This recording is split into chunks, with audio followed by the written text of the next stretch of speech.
Retirement chapter में बेटा हमारा क्वेश्चन है XYZ 3 पार्टनर्स हैं, 5:3:2 इनकी रेशियो है। बैलेंस शीट हमें दी हुई है बेटा, और बैलेंस शीट में हमें वर्कमैन कंपनसेशन रिजर्व नज़र आ रहा है जिसको डिस्ट्रीब्यूट किया जा सकता है पार्टनर्स में। फिर Y रिटायर हो रहा है और Y के रिटायरमेंट के टाइम पर जो फर्म की गुडविल है वो 1,12,500 की है, जिसमें से Y का हिस्सा हम दे देंगे और X और Y देंगे अपनी कैपिटल्स में से एडजस्ट करते हुए। और अपनी जो फ्यूचर प्रॉफिट शेयरिंग रेशियो इन्होंने रखी है वो 3:2 की रखी है। अच्छा जी, ठीक है। यानी अभी क्वेश्चन आगे पढ़ने से पहले XYZ 3 पार्टनर हैं, 5:3:2 इनकी रेशियो थी। Y रिटायर हुआ और इनकी अब जो न्यू रेशियो वो 3:2 की है। तो अगर आप देख पा रहे हो कि ओल्ड से ही न्यू नहीं बनी, न्यू इन्होंने अलग तरीके से बनाई है। इसका मतलब हमें गेनिंग और सैक्रिफाइसिंग बेटा निकालना पड़ेगा। ओके, चलो आगे नेक्स्ट क्या बोल रहे हैं। फिक्स्ड एसेट अप्रिशिएट हो रही है 20% से, फ़ायदा है। स्टॉक 75% पे 75,000 पे रिड्यूस होकर के आ गया है, नुकसान वाली बात है जी। और वाई क्या कह रहा है, to be paid amount bought by X and G so as to make their capital proportionate to their new profit sharing ratio. Y कह रहा है अब मेरा लोन अकाउंट क्रिएट करने की ज़रूरत नहीं है भाई, मेरे को पैसा दे देना मेरा चुपचाप से, और एक्स और वाई तुम दोनों अपने घर से लाना वो पैसा जो तुम मुझे दोगे, और इस तरीके से लेकर आना वो पैसा कि जब तुम्हारी कैपिटल्स बचे यानी कैरेट डाउन जो बचे वो न्यू प्रॉफिट शेयरिंग रेशियो में बच जाए। ठीक है, तो अब क्वेश्चन करना शुरू करते हैं। चलो भाई बनाते हैं इनका रीवैल्यूएशन अकाउंट। रीवैल्यूएशन अकाउंट में हमें दो ही फ़ायदे और नुकसान वाली बात नज़र आई थी। एक तो फिक्स्ड एसेट में हमें फ़ायदा हुआ था 20% का, तो अगर वो 20% आप देखोगे तो फिक्स्ड एसेट हैं कितनी, 18,750 की है ना, तो 37,500 का फ़ायदा ये हुआ। फिर हमें नुकसान हुआ था स्टॉक पर, कितने का नुकसान हुआ, 7,500 का। क्लियर हो गई बात, दोनों साइड बैलेंस करी हमने, दिख रहा है साफ साफ हमें 30,000 रुपीज़ का हमें गेन है। बस इस गेन को अब हम डिस्ट्रीब्यूट करवा देंगे एक्स में, वाई में और जी में 5:3:2 रेशियो में, है ना। तो जब आप इसे बांटोगे तो 15,000 इसके हिस्से में आ जाएगा, 9 इसके में आ जाएगा और 6 इसके में आ जाएगा। ठीक है, अब बनाते हैं हम इनका पार्टनर का कैपिटल अकाउंट, एक्स वाई और जी।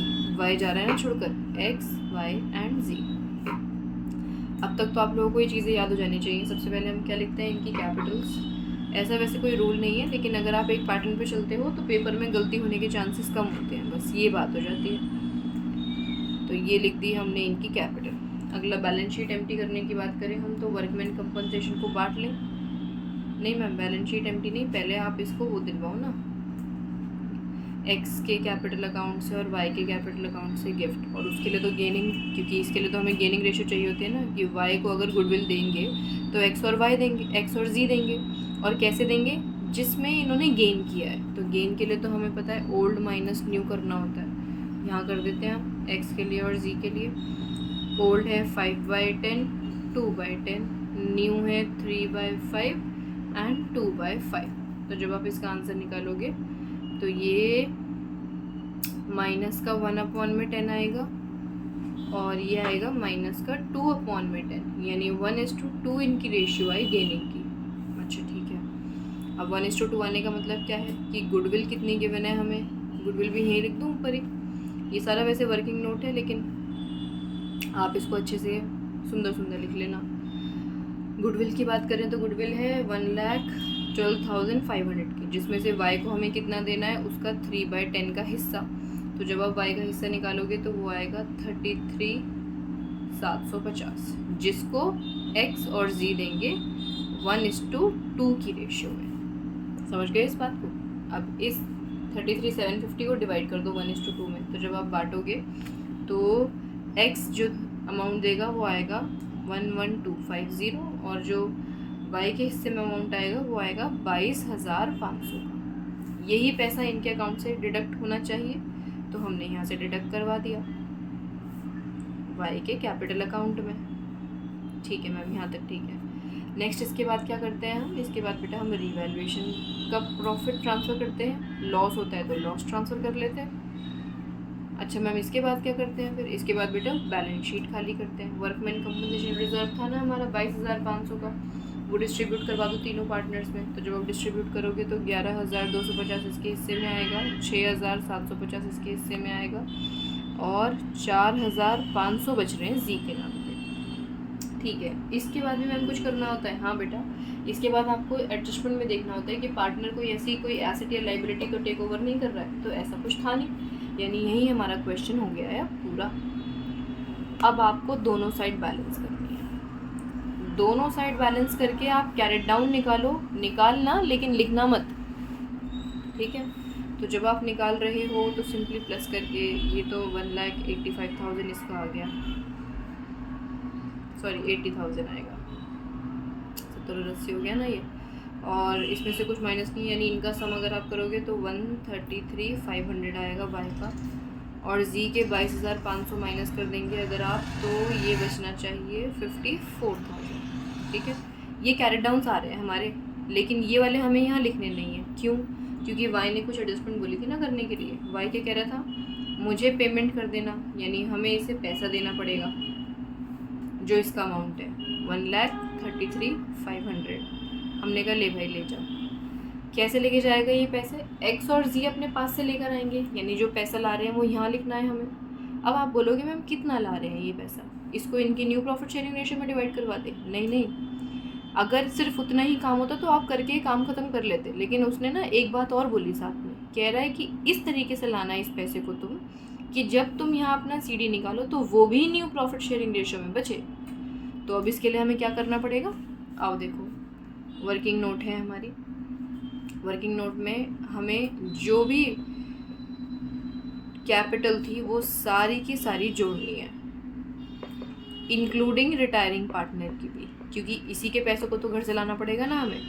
तो जब आप सबको जोड़ दोगे, बस उसे न्यू प्रॉफिट शेयरिंग रेशियो में डिवाइड करवा देना। न्यू प्रॉफिट शेयरिंग रेशियो 3:2 है, एक्स के नाम की और वाई के नाम की। ऑटोमेटिकली आंसर आ जाएगा। देखो, इन तीनों को अगर आप प्लस करोगे तो इन तीनों को प्लस करके आएगा 3,67,500, और जब आप इसे 3:2 में डिवाइड करोगे तो एक्स के नाम का 2,20,500 आएगा और इसका 1,47,000 आएगा।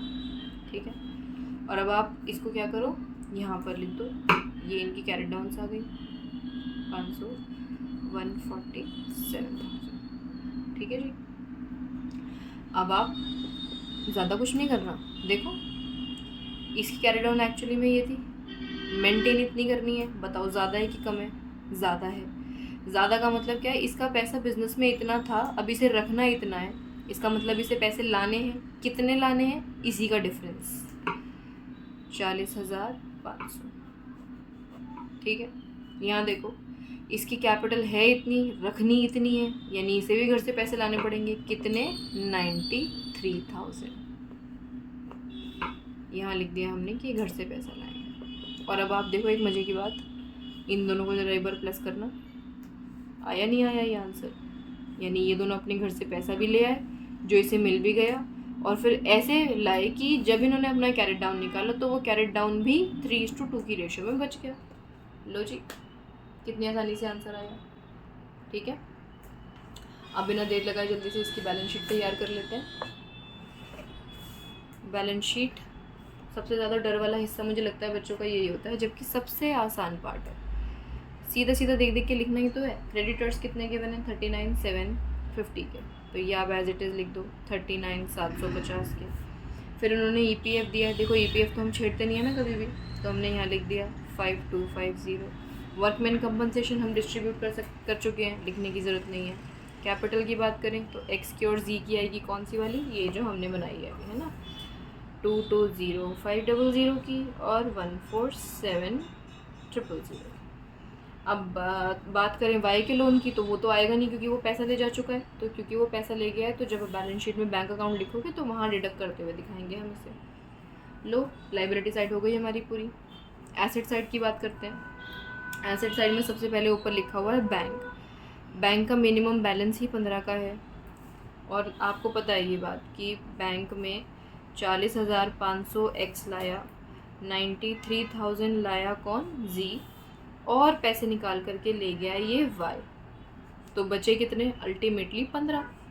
हालांकि ये चीज़ आपको दिखाने की ज़रूरत नहीं थी क्योंकि वर्किंग में हम ये ऑलरेडी कर चुके हैं, लेकिन कोई बात नहीं, चलो दिखा दी तो।